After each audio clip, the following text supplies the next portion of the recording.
Today, I am in Miami, Florida, and I am talking to a goat, but not just any goat. I'm talking about the king of goats, Ryan, the Third Street Savage, Kuse. Ryan, good to talk to you, my man. You're a guy I've been wanting to have on this show for quite a while, so I'm glad our schedules could work out and we could do this. Yeah, what's up, man? How you doing? How you doing? Dude, I am in Washington, D.C. It's hotter than balls right now. I'm in a bad mood. I know that you're used to this type of stuff, being where you're from. I have to ask you, are you able to like work out at all outside and like run? Like, do you get down with that kind of stuff? Because I go outside, 100% humidity, and I just start melting. Yeah, right now it's probably in like the mid 90s. The only time I really do run, I don't run too much, but like nighttime after training, cool down run, or like sometimes right after sparring, I'll hit the track, hit like a little 30-minute sprint session. But honestly, I try to keep it indoors unless I'm just relaxing. If we're on the boat, I'll go outside. If we're at the beach, I'll go outside. But I keep training indoors. Like in here, we got no windows, no nothing. We don't know what time it is. We don't know if it's night, dark, raining, sunshine. We just stay in here. This is my home, Ghost Shed. Yes, it is indeed. And speaking about your home, Miami is a place that I have never been to, but I seem to be talking to a lot of guys from Miami. So I have to ask you a little bit about your name specifically. I'm not from Miami. That's got to be like a hard name that I probably wouldn't know about because I'm not from there. Can you explain to me why that's your name? Like, what does that mean for people who aren't from Miami? How can we get our minds around it so we can like understand what this whole Third Street Savage thing's all about? All right. Honestly, Third Street isn't even in Miami. It's in Pines, like a city in Broward, which I'm from about 30 minutes up the road. And like, it's just a street that I grew up on with a couple friends. And like, we were always like hooligans running around and shit. And then there's just Third Street became the play. And like, yo, everybody come to Third Street this, Third Street that. So all the friends would just link up on Third Street. And I was always the crazy motherfucker. So I just started calling myself the Third Street Savage. And then it just kind of stuck, and then I just ran with it. But yeah, Third Street's just from like a neighborhood in Broward.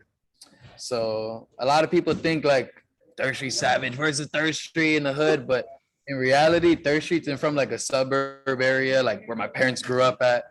But I mean, it don't matter if you're from the suburbs, you're from the hood, you're from country. If you crazy and you get down, you crazy and you get down. But that's how it is. I don't want to get the misconception that I'm like trying to be from the hood or whatever, but Completely understand. I still like the nickname. I think it's cool. I have an idea for you, the Executioner. Think about it. It'd be a good idea for a t-shirt. Just saying. I wanted to ask you a little bit about South Florida and just combat sports in general, because given your age, you're about to be 28. Happy birthday, by the way. I wanted to ask you, just you're growing up, you grew up in an age where the Kimbo Slice, the Jorge Masvidal, the whole street fighting thing in South Florida. And it started taking off. It started showing up on the internet, but you guys have been like, your people in your area, they've been doing that forever. And just the rest of us found out about it in the early 2000s. Did that have like an influence on you as a kid? Did you go to like some of these fights in people's backyards? Did that have any sort of impact or input in your career as a fighter today? well, like from where I'm from, everybody grew up watching Kimbo Slice, like middle school, high school, everybody grew up watching Kimbo. He was like, yo, you seen this guy, da da da, watching all his fights. But we had our own little like stomping ground. It wasn't like, yo, meet me here, like sometimes after school, but it was like this area called Movie Co. And everybody that goes to Movie Co, if you're with a squad, and honestly, it could be the littlest thing. If you look at somebody wrong, yo, what's up? Start fighting, and you just go on with your day. You fight, da da da, go on with your day. You win, you lose, you take your L. And we grew up just always scrapping. Like we'll have my little crew of like 3 people. We'll just go around just looking like I said, being hooligans, doing dumb shit as a kid, 14, 15 years old, or meet me after school. But growing up, like me and my friends, we love fighting. I always wrestled as a kid. Grew up, my dad put me in wrestling at like 6. I grew up wrestling, wrestled 1 year in college. And so I always had a little background, but I just always loved to fight. Like street fight. I think there's something about that area though. Like it just seems like there's a giant fight factory that comes out of Miami. You're like the fourth or fifth fighter I've talked to from there. And they churn people out. And when I think about street fighting, when I think about fighting, I think about Miami. And I can say that without any bias because I'm not from there. It's just something I automatically think about. People think about South Beach. People think about the Dolphins or whatever else. I don't. I think about fighting. I'm like, oh shit, okay. Like that's like the street fighting capital of the absolute world. And when you think about just kind of like growing up and how you portray yourself and being out there, it's got to be something special for you to fight in Titan FC. That's a Florida-based promotion. Being able to fight close to home, that's got to mean a lot to you because there's so many people that have the opportunity to watch you fight, and that's not everyone really gets that. Yeah. When I was first, Miami is definitely like one of the hubs of the world for fighting. Like there's some of the top gyms in Miami. Like if you don't know how to fight in Miami, you'll probably get bullied growing up. You'll get made fun of. So you got no choice but to fight. I was always like the smaller kid. I was always scrapping. And if you don't scrap, you're gonna get bullied. So that on that case, yeah, you gotta fight if you're from Miami. And another case, as an amateur, I basically was a top amateur, number one in the state in like 2 weight classes, like dominating. I fought on the USA team in Bahrain. I lost to the guy that took second. And then I was always like, yo, awesome. I don't want to go pro unless it's for Titan. I was like, yo, Titan's sending a lot of guys to the UFC. Titan's sending like probably one of the top organizations to send people. And then we got in there and now I'm like getting to the point where I'm getting kind of eager get to that next level. So we're trying to do the steps we got to do to get there. But I want to make sure that we're taking the right steps. You have a very interesting career so far. I've watched every single one of your fights, your pro fights anyway, and you're making it look really easy. I know that's not the case. I know that there are tens of thousands of hours that go into this, and your teammates are making sure that the best version of you is going to show up on fight night. And I want to specifically hit in on your teammates because I don't think, until I started doing this show, I didn't think about MMA and teamwork. I just assumed like, yeah, you guys are all with each other and stuff, but like you're the one that makes that walk to the cage. You're the one that fights solo. That's still the case, but it's your teammates that are with you 99% of the time. They're the ones that are rolling with you. They're the ones that are holding pads for you. And without them, and I know you'd agree with me, the version of you that I get to see for those 15 minutes or whatever, it wouldn't be possible without them. Can you talk a little bit about the fabric of your gym and just kind of who these guys are that make you the best you? Yeah. The difference between my gym and a lot of gyms is that everybody, for the most part on my team, is on the come up. So we're all like 5-0, 6-0, 7-0 pros that are all working together to get to where we need to. So we're all hungry. We're all grinding every day. Like I see these motherfuckers put in 10 hours a day. I got to put in at least 10, if not 11, if I want to stay with them. Once they start taking off on me, I start getting eager. They waking up at 7. I got to wake up at 7. If not earlier, they train until 10. I got to train till 10 and stay with them. And on top of that, like the more shit your teammates catch you with, the more you get hit, the more you got to start adjusting. So the more stuff they throw at you, the more you learn, the better you get, the faster they are, the quicker they are, the better cardio they have. You have to keep up with them. So I feel like I'm training with some of the best guys in the world, even though people like Roy, people like a lot of people that I train with, Adrian, Drilla, all these guys, one of my teammates, Dairon, these guys are top guys in the world, but the world doesn't know about them yet because we're still in Titan and we're still on the come up. But I give it a couple more months, if not a year, till the world starts finding out about Go Shed. One of the things that I think is so interesting about it is not only, and you hit on this, not only are you guys relatively at the same kind of level, but it's got to be reassuring. You spar with these guys, you wrestle with them, you grapple with them, they're your training partners. And that's got to make you feel good because like whoever it is that you fight, the chances of them like being at your teammates level, if they're roughly the same size, probably next to nil. So it's like, okay, well, if I did this good against my teammates, I'm feeling pretty good about going into my bout. Does that give you like an extra sense of confidence when you're getting ready to like make the walk on actual fight night? Yeah, definitely, definitely. The only thing that we are lacking, if anything, is like I was gonna fight a guy with 125 Muay Thai fights. We can't resemble that, even though we have the skills. He has the experience that we haven't seen yet. So that's the one thing. But on the other side, we're just that guy with 100 fights is not as hungry as this guy with 6 fights that still hasn't touched real money yet or real like fame yet. We're on another level of hunger, which at the end of the day, the hungry lion gonna hunt best. There's something I think about fighting though, where, and I wanted to ask you, Ryan, like, why kind of are you doing this? Because if you're just in this sport to get famous or to make money, like there are way easier sports where you can make way more money Yeah. and get way more fame than like MMA. Why are you doing this? What is it about mixed martial arts that's so important to you that you're willing to fight for free and you have most of your life, or fight for very little money, a few $100 here or there? Why are you going through all this? What is your why? I feel like fighting is cliche, but fighting chose me. Like I growing up, I never had a job, so I was always working to do like, bro. I used to sell juices. I used to cut hair. I used to sell coconut palms. I used to do a lot of things.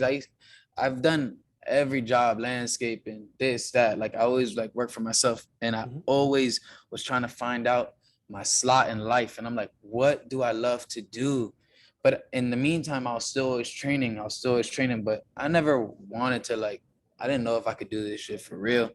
So I'm just trying to find my slot in life, and throughout looking for my slot in life to make money, trying to do the stock market, trying to do this, trying to do that, doing it was just I was always fighting in between everything. So it just got to a point where I was just still amateur, trying to figure out what I have to do in life. But I was just like, bro, I'm looking for what I want to do in life when in the whole time it's right in front of my face. And I'm just like, yo, if I can fight, and I'm probably like 21, 22 at this time. If I can fight and I could make enough money to live, I'll be happy.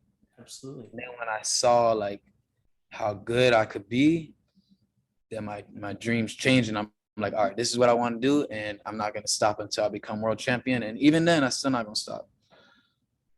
Can you talk to me, Ryan, a little bit about fighting in general? And what I mean by that is mixed martial arts is the type of sport where you don't have to run a 4.5 40 to be a fighter. You don't have to bench 225 pounds to be a fighter. There are other things that, yes, you need to learn how to do, but it's open to where anyone, regardless of what you look like, how big you are, or how small you are, like there's a spot for you if you're willing to put in the work. So it's approachable in that aspect. On the other hand, this is a sport that will eat you up, it'll chew you up, and it'll spit you out if you're not ready. Like you have to like approach everything as almost as if it's your last fight. So can you talk a little bit about just kind of like entering into the sport, not only on the amateur scene, but now you're a professional and you're talking about people that you're dealing with in the fight business. And when you say the word fight business, everyone kind of gets a little skittish because it's like, oh gosh, fight business, they have a reputation for doing people dirty. There's politics, there's all these things that go on behind the scenes. How did you kind of prepare to make sure that not only am I going to be here, but I'm going to stay here. I'm going to do what it takes. Yeah. So while these other people are playing checkers, we're trying to play chess. Like I got a really smart coach, I got a smart manager, and I'm smart myself. So we're trying to strategically time everything to the point where we can peak at the right time, we can make money at the right time, we could put the amount of miles on our body that we need to properly.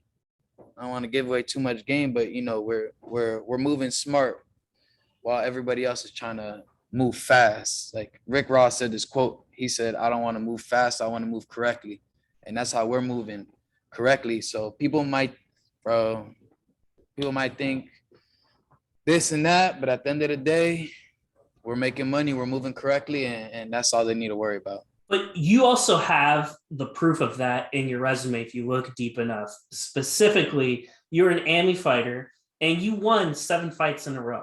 And during that time where you were winning 7 fights, there had to have been people that were like, yo, like, when are you going to go pro? These guys aren't on your level. You need to go pro so you can start making the money. But there's something to be said for that, where it's like, you're willing to like stick it out because there was something you hadn't quite accomplished yet. There was something that was telling you, I want to make sure I'm absolutely ready. And that takes a lot of discipline in order to tell yourself, like, no, not yet. Like, when did you know the time was right for you to turn pro when you did? So I wanted to go pro when I ran through the whole division, which I did.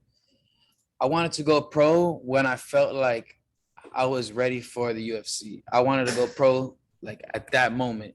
I want to be a step ahead of my competition. And it shows now that I want to be extremely ready for the next step ahead. And now I'm getting to the point where I feel like I'm extremely ready for whatever they throw at me. But like I said, we moving smart, but I just wanted to make sure that I was ready because, like I told you, I wanted this to be my job. Imagine you're trying to be a lawyer and you're about to take the bar. You're going to take it when you're ready. You're not going to take it because everybody's like, yo, take it, you're ready. I know myself like more than other people know who I am. So, and I get to become a little bit of a perfectionist when it comes to my craft. The thing about you is you make this look, and I said it before, you make this look so goddamn easy. I've seen your fights. These fights aren't lasting long. You're chewing up guys, you're spitting them out. You're doing exactly what I would expect, but you're exceeding that. Like the Urania fight is a good example. That was your second pro fight. That guy is absolutely tough as nails, and you made him quit. You made that man absolutely quit. No disrespect to Urania, he's a great fighter, but I'm just calling it for what it is. Watch the fight for yourself. Tell me that man didn't quit. He quit. You're making it look so freaking easy, but I would imagine that there are a lot of people that give you shit.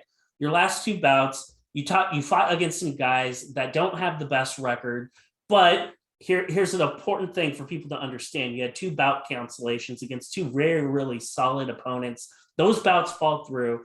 You fight Jamal Johnson. It's a short notice thing. This guy shows up on very, very little notice. And I want to pause there because does it kind of piss you off? Does it kind of like put an extra fire in you where it's like, you guys think like I'm just a crusher? Well, I'm not. Like, I am like one of the best fighters in the world, and I'm going to show you. Like, does that like give you a whole new sense of motivation in a way?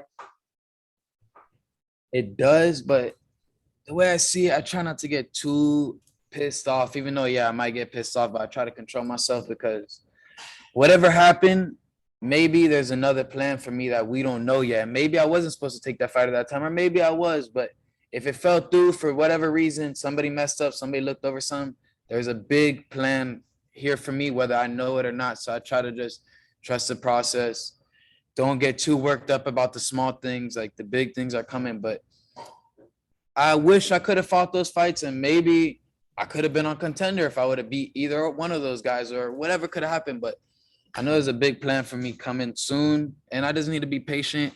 Not too patient, but I just need to be patient and not get worked up about these things. But yeah, that's kind of what I'm going by.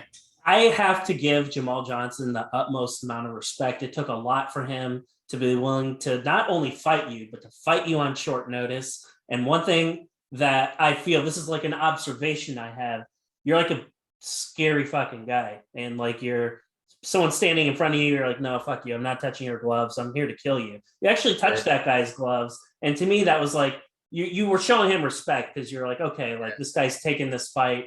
Like I respect him like as an actual fighter. Can you talk a little bit about like kind of what's your mentality? Like what makes you tick? Because I tell you what, like I feel like for a lot of these fights, you've won the fights before they even start, kind of like how Mike Tyson used to.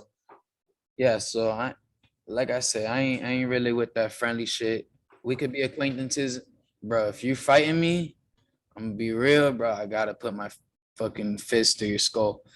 So why am I gonna be your friend, bro? I don't want to touch your hand. I don't want to hug you, bro. Get away from me. If we're gonna fight, we're gonna fucking fight. And after that, if you want to be my friend, after I demolish you in front of your friends and family, we could be friends. But even then, I still don't want to be your friend. If we fought, If we fought, we fought. Like, bro, that's it. So this kid, bro, literally the morning of, yo, we got you opponent, bro.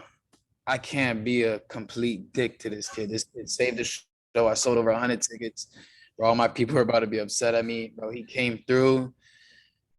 I couldn't do this kid like that. And he's a tough kid. I think he was a brown belt.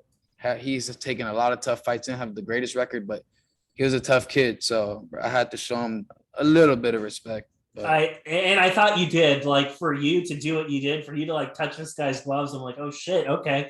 Like, he's earned your respect, because for like every single other fight that I've ever seen, it's just like you're there, and it's like I'm ready to like make you go to sleep. Like, yeah. I'm not touching your glove, and I think that's what makes you a special fighter. You have this intensity about you, and it's I don't know, it's just kind of cool to see. I like to see that. Ryan, I wanted to ask you before I let you go, and you talked about it earlier. 2022, I know it's going to shape up to be a big year. You've already fought once this year against Jamal Johnson, and you got a knockout victory in round number 1. 2 early finishes, back to back, Fuller and Johnson. So, what do you this is an opportunity to make some momentum going in your favor and to get a call up on the Contender Series. You're not far off. What opponent kind of makes sense for you at this stage in the game? And like, is there somebody in particular that you want to fight? Tell me about just kind of like where you are for the rest of this year. Yeah, so I've never been the fighter to chase another fighter. Fighters always been the fighter. Fighters always been trying to chase me because I feel like I'm in the lead. And in reality, the fighter, I'm in war with myself. I'm in war with me becoming the greatest fighter I can be. These people are pawns that I need to jump over. So I'm just worried about taking the next step forward, and then whoever obstacle is there is the obstacle that I got to jump over. But I've never been a fighter to chase fighters. I'm chasing gold, literally.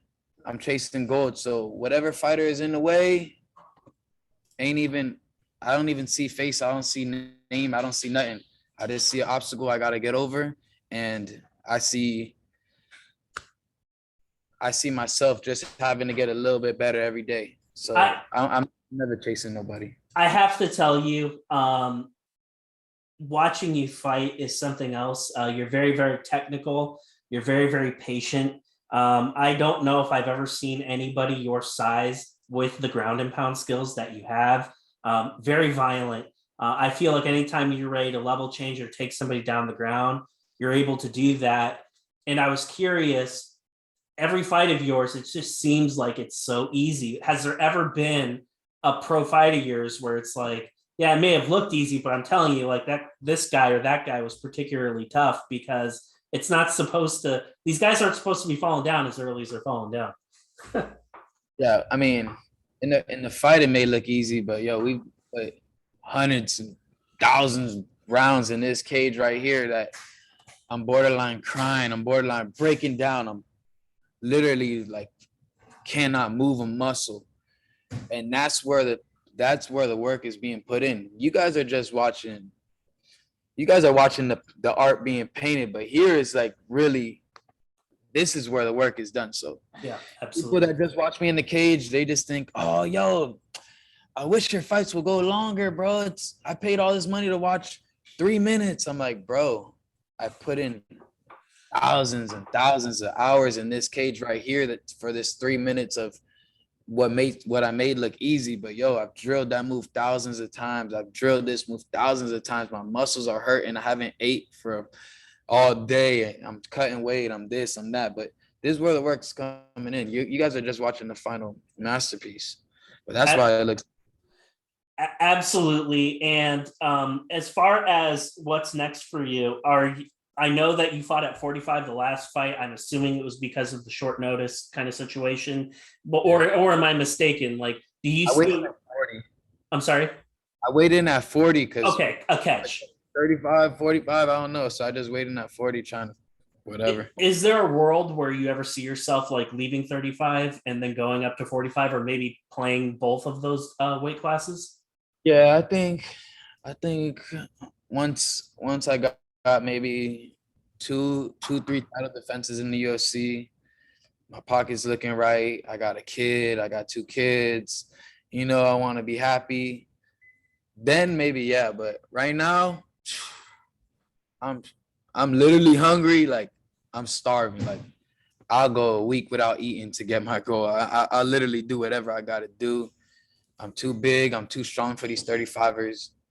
And I'm just willing to smash them all until I get to where I need to get to. And then we'll talk about, stepping up to now we got Max Holloway, 6'1". We got, or 6 foot, however tall he is.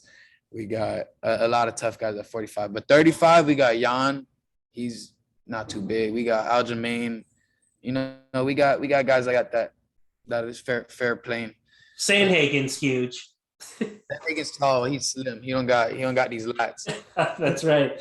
That's right, man. Like I'm looking forward to it. I know that it's only going to be a matter of time before I see you at the next level. I don't really think you have really much else to prove. It's just really one of those things where with the right opponent and the right outcome, the opportunities are there, and we will soon see you compete in Las Vegas in the T-Mobile Arena. I know it's only going to be a matter of time. Ryan, I want to give you the opportunity. I know that you have a lot of people that you work with that make all of this possible. If there's any of your sponsors you'd like to shout out or any of your teammates, I want to give you that chance to do that before I let you go. Yeah. Shout out 10 Show. They got fire gloves, boxing gloves, equipment, beautiful gear, apparel. Shout out to 10 Show. Shout out to Grow Generation. If you like to be in the garden, you know what I mean, hit up Grow Gen Florida. We got Fuego packs. They got the Fuego's packs in Miami. Hit them up. Follow them on Instagram. And Go Shed Academy, baby. Go Shed. Woo. Shout out Awesome, the greatest coach in the world. That's the man. That's the man. That's a champ right there. Ryan, man, that was absolutely dope, man. I really appreciate your time.